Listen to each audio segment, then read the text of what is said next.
All right, you guys, welcome back to the channel. Super excited. What I have here is a replacement set of the Boss audio speakers that I originally put on the bike almost a year ago.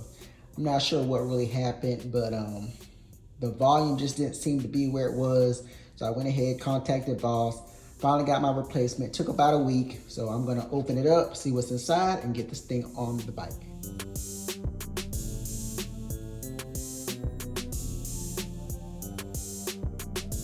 Like before, you guys already know, of course, you get your warranty pack, you get a couple of zip ties.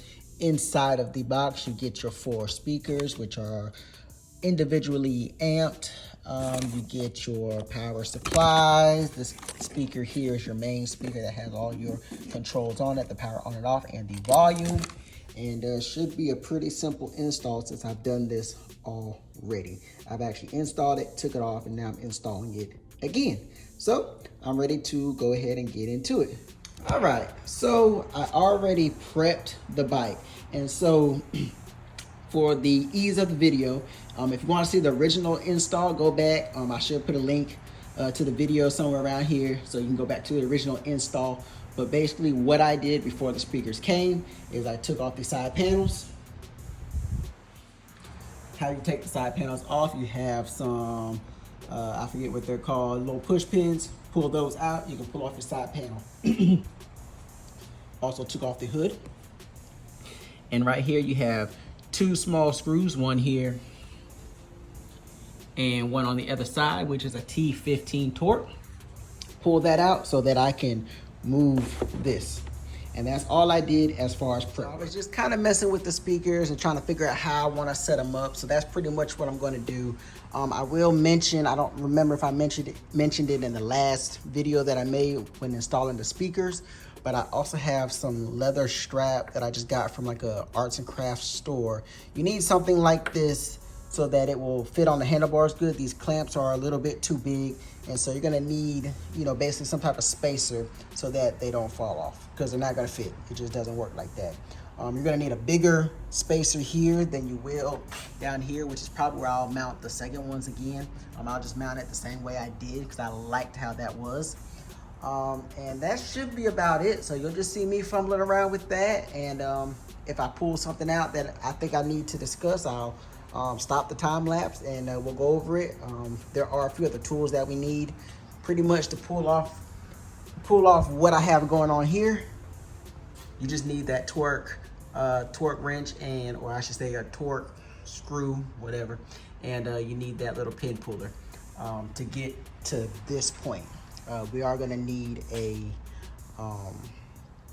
another tool, so we'll get to that when we get there. So I'm gonna go ahead, get started, get some tunes. Don't talk about how I'm dressed because I'm house fresh, baby. I'm at the house chilling. I am house fresh. And let's get into this thing.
Just a second to get this back how I wanted it to go.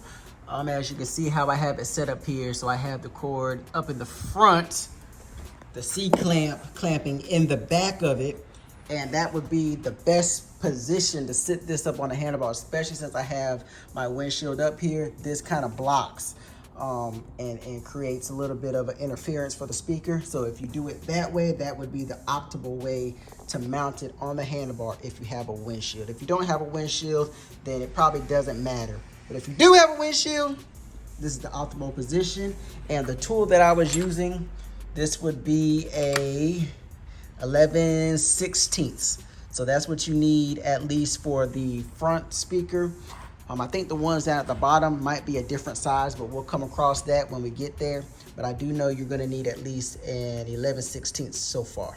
All right, so I've got the first two speakers mounted, looking pretty good. I'm gonna show you how to run these wires through in just a second, but I'm gonna get the other two pretty much going.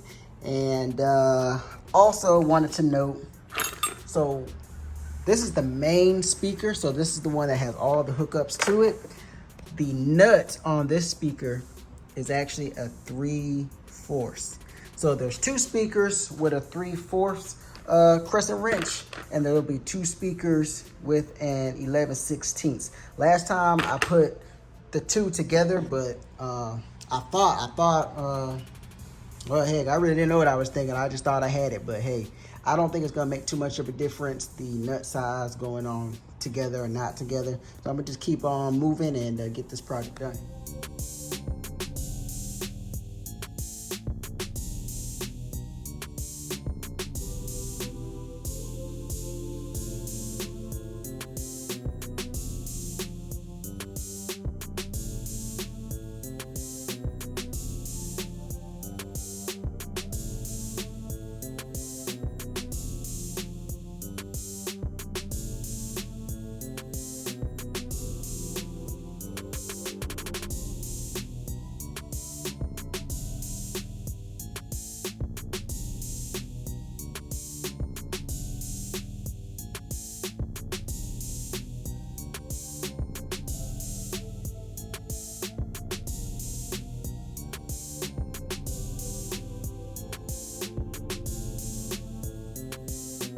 It has been a process to get these C-clamps.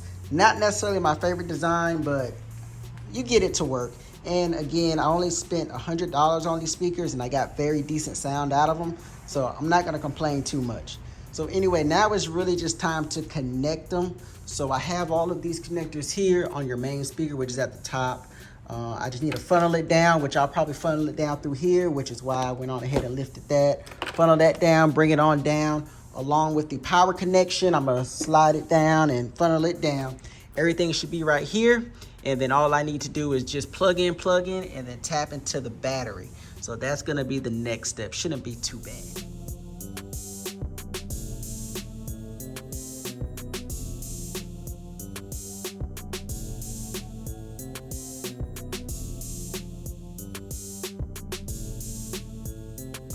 All right, so we are back. I've got everything wired through the middle here. It does look a little messy, but I got it as cleaned up as I possibly could.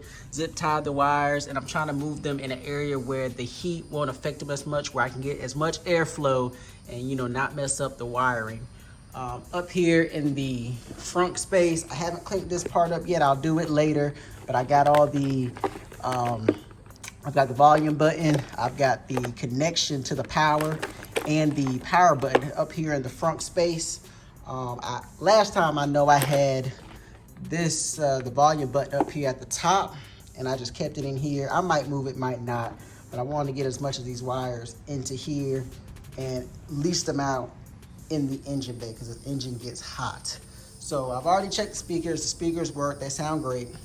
And I'm pretty much ready to get everything back, put back onto the bike. I also want to note that the main speaker, so originally when I first started this project, not looking back at my old video or anything, I had the main speaker, this speaker, up here on the right side. I went on ahead and moved it down to the bottom and ran all the wiring through the bottom here and up. It's a lot easier to run from the main speaker at the bottom, run it through the bike, and then run all your cords up and around, opposed to coming down through. And the reason being is that when you need to connect the actual power, you'll have a little bit of problem connecting that power because it's kind of going in the opposite direction. It could be done, but you won't be able to hide the wires through the bike as nice or unless you just have much better wiring skills than I do. So anyway, that's why I moved the main speaker down here at the bottom. You can even move it to this side if you wanted to, but it's best for the main speakers to be at the bottom and the secondary speakers to be at the top. So I'm gonna go on ahead, get everything back together, and I'm gonna see you guys back in just a second. Here we are, got everything back in order the way it's supposed to be. So I'm about to play some music for you guys, play some non-copyrighted music just to let you know, let you hear how the speakers sound. What I always like about these speakers is that they're very flush, very subtle, barely notice them, but you can hear them. And so they're definitely awesome, like them. And hopefully I don't have any problems this time with the Boss Audio speakers. So let me roll the bike out the garage and play a couple tunes for you.